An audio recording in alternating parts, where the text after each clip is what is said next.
अच्छा बच्चों, इस वीडियो में अब हम अपनी पैकमैन गेम को फर्दर इम्प्रूव करते हैं और उसके लिए हमें जो हमने लास्ट टाइम अपनी पैकमैन गेम बनाई थी उसको लोड करते हैं।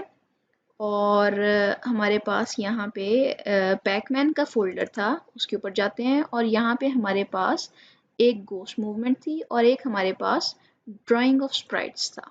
तो अभी के केस में हम अपना जो ड्राइंग ऑफ स्प्राइट्स है उसके ऊपर जाते हैं और इसके अंदर हम जो है वो अपना पैकमैन के लिए सिर्फ कोड लिखना चाह रहे हैं और पैकमैन के लिए हम अपना मूवमेंट का कोड लिखना चाह रहे हैं।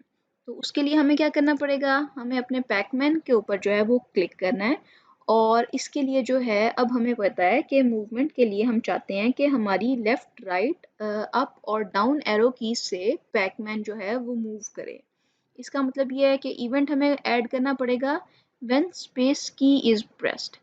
तो अब हमने क्या किया कि यहाँ पे हमारे पास स्पेस की जगह पे अप एरो की करते हैं और इसी तरह जो है हम 4 अपने पास यहाँ पे इवेंट्स ऐड कर लेते हैं, जिसके अंदर हमारे पास एक है अप के लिए, एक है हमारे पास डाउन के लिए और इसको हम अरेंज भी कर लेते हैं ताकि हमें पता रहे।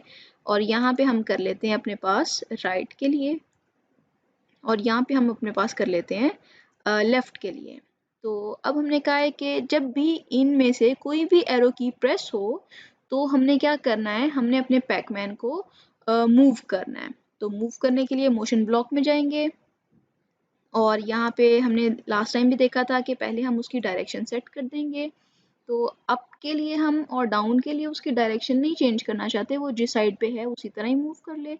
राइट के लिए और लेफ़्ट के लिए हम इसकी डायरेक्शन चेंज करना चाहते हैं और हम इसको कहते हैं कि आपने क्या करना है, मूव 10 स्टेप्स, मूव 10 स्टेप्स करना है। अब यहाँ पे हम क्या कह सकते हैं कि यहाँ पे जो इसकी लेफ़्ट के लिए हम इसकी डायरेक्शन को -90 कर देते हैं और यहाँ पे अपनी डायरेक्शन को आके चेंज कर देते हैं लेफ़्ट और राइट के लिए।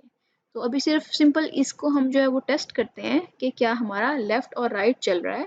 तो हमारा पैकमैन जो है वो लेफ़्ट और राइट जो है वो मूव कर रहा है। ठीक है, बिल्कुल सही है कि वो 10 स्टेप्स हमारे मूव करता है अगर हम लेफ़्ट या राइट एरो की प्रेस करते हैं।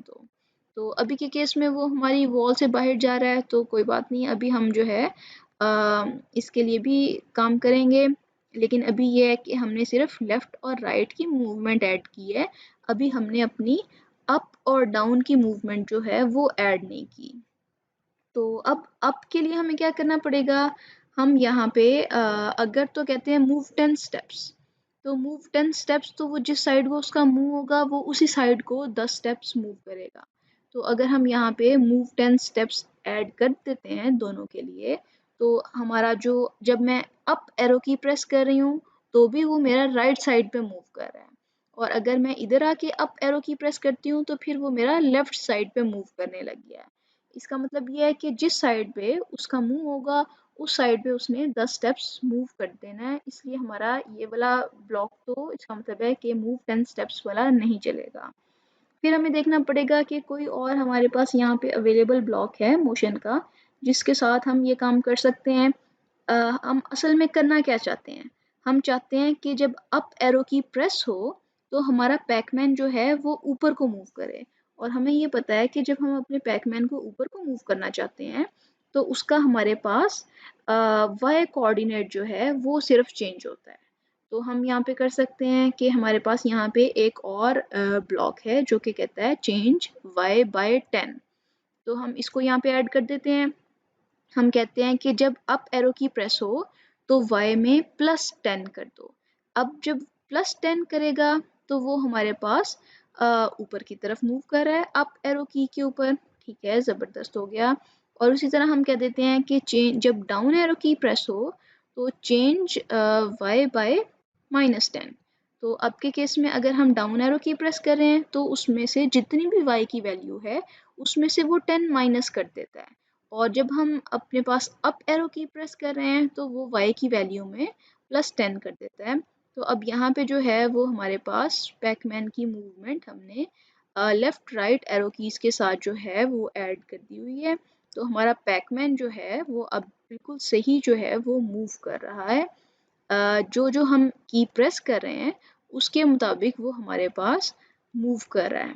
तो अभी के केस में हमारा पैकमैन जो है वो वॉल्स में से बाहर निकल जाता है, लेकिन कोई बात नहीं, हम जैसे जैसे अपने जो हैं वो फर्दर कॉन्सेप्ट्स पढ़ते जाएंगे, वैसे वैसे हम अपनी गेम को फर्दर इम्प्रूव करते जाएंगे। तो अब हमारा पैकमैन जो है वो ऐड हो गया, ज़बरदस्त है। तो अब आप क्या ये काम कर सकते हैं कि आप अपनी गोश्त की जो हमने मूवमेंट की थी, जो थी हमारे पास vertical movement and horizontal movement, क्या आप उस मूवमेंट को अपने फ्लैग के क्लिक के इवेंट पे लगा सकते हैं कि जब फ्लैग क्लिक हो तो फिर हमारा जो गोश्त है वो अप और डाउन मूव करे, ताकि हम जो है जब यहाँ पे फुल स्क्रीन करें और फिर जब हम ये वाला क्लिक का ये इसके ऊपर फ्लैग के ऊपर क्लिक करें तो फिर हमारा गोश्त जो है वो मूव करने शुरू हो जाए। और पैकमैन जो है ये तो हमारा एरो की से जब भी हम एरो की प्रेस करेंगे तब मूव करेगा।